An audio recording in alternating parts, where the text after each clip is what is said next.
বেশ বাও জলে চাকরিহারাদের ভবিষ্যৎ 16-26 হাজারের চাকরি বাতিলের রিভিউ পিটিশন খারিজ। রাজ্যের রিভিউ পিটিশন খারিজ করল সুপ্রিম কোর্ট। উত্তরপত্রে মিরর ইমেজ না থাকায় এই পরিণতি পর্যবেক্ষণ সুপ্রিম কোর্টের বিচারপতি।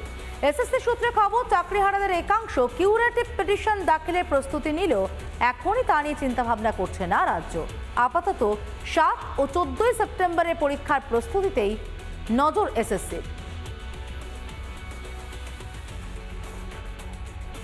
বাগ কমিটির রিপোর্ট এবং সিবিআই তদন্ত থেকে পরিষ্কার হয়েছে যে কিভাবে দুর্নীতি হয়েছে। অরিজিনাল ওএমআর শিট নেই, তার মিরর ইমেজও নেই, এবং শুধু তাই না, সেটাকে কভার আপ করার জন্য অথরিটিগুলো তারা কিন্তু একেবারে লেগে পড়েছিল। এন্টায়ার সিলেকশন প্রসেসটা যে সেটা কলুষিত হয়েছে, সেখানে টেন্টেড ক্যান্ডিডেট আনটেন্টেড ক্যান্ডিডেট কারা সেটা পৃথকীকরণ সম্ভব হয়নি। মহামান্য বিচারপতিরা সেই কথাই বলেছেন, একেবারে ছত্রে ছত্রে বুঝিয়ে দিয়েছেন যে এই নিয়োগ প্রক্রিয়া দুর্নীতিযুক্ত, কলুষিত নিয়োগ প্রক্রিয়া, যেখানে একেবারে যোগ্য অযোগ্য পৃথকীকরণ একেবারেই অসম্ভব।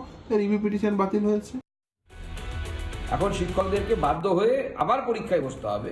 হাইকোর্টের যে রায়, সেই রায় বহাল থাকলো, এবং শিক্ষকদের এই 26,000 শিক্ষকের এই পরিণতির জন্য যদি কেউ দায়ী থাকে, তার নাম হচ্ছে মমতা বন্দ্যোপাধ্যায় এবং তৃণমূল কংগ্রেস। একজন আদিবাসী শিক্ষক, সে মারা গেল পর্যন্ত মানসিক চাপ নিতে না পেরে, এবং এগুলি প্রত্যেকটি ক্রাইম, এবং এটি মৃত্যু, এই খুন, এবং এই মৃত্যুর জন্য দায়ী হচ্ছে মমতা বন্দ্যোপাধ্যায় এবং রাজ্য সরকার।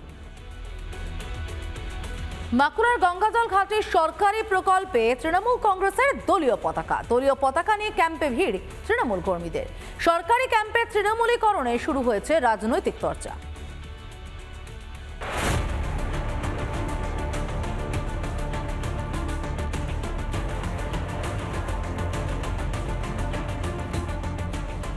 একুশের ভোটের আগে দুয়ারে সরকার, আর 26-এর আগে আমাদের পাড়া আমাদের সমাধান।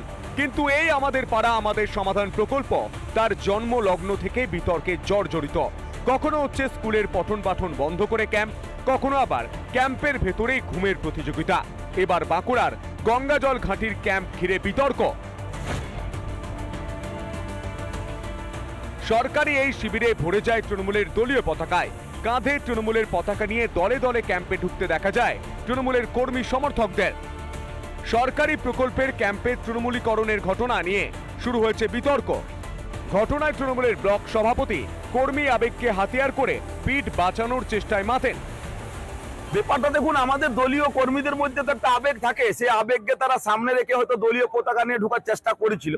তো আমরা তৎক্ষণাৎ তাদেরকে বার করে দিয়েছি, বলেছি এটা আমাদের সরকারি কর্মসূচি। কিছু কর্মীদের একটা আবেগ থাকে, মমতা বন্দ্যোপাধ্যায় মানেই তারা তৃণমূল, এই ভাবনাটা তাদের মধ্যে ছিল বা আছে। ক্যাম্পে উপস্থিত ছিলেন রাজ্যের মন্ত্রী অরূপ রায়, কিন্তু ছবিতে দেখা গেলেও তৃণমূলের পতাকা মন্ত্রীর চোখে পড়েনি। না, এই ধরনের কিছু আমি দেখিনি ভাই, এই ধরনের কিছু দেখা যায়নি, আমাদের চোখের সামনে পড়েনি। এটা একদম কমপ্লিটলি নন পলিটিক্যাল। উন্নয়ন আর মানুষের কাজের জন্য বুলি আওড়ায় তৃণমূল, কিন্তু নির্বাচনের আগেই মানুষের ঘরে পৌঁছানোর জন্য সরকারি টাকা খরচ করে প্রকল্প ঘোষণা করে। প্রোগ্রামগুলো হচ্ছে সরকারি প্রোগ্রামেই হোক আর রাজনৈতিক প্রোগ্রামই হোক, দুটো মিলেমিশে এক করে দিচ্ছে এই সরকার। মানে এনারা বোঝাতে চাইছেন যে যা করছে তৃণমূলই করছে, এবং তৃণমূলের টাকাতে ওনারা বোঝাতে চাইছেন মানুষকে যে মমতা বন্দ্যোপাধ্যায়ের পকেটের টাকা থেকে সবকিছু হচ্ছে। কাজের অস্তিত্ব শুধু মুখে, তাই ফ্রি নির্বাচনের আগে জন্ম নেয় প্রকল্পরা। মৃন্ময় পানের রিপোর্ট, রিপাবলিক বাংলা।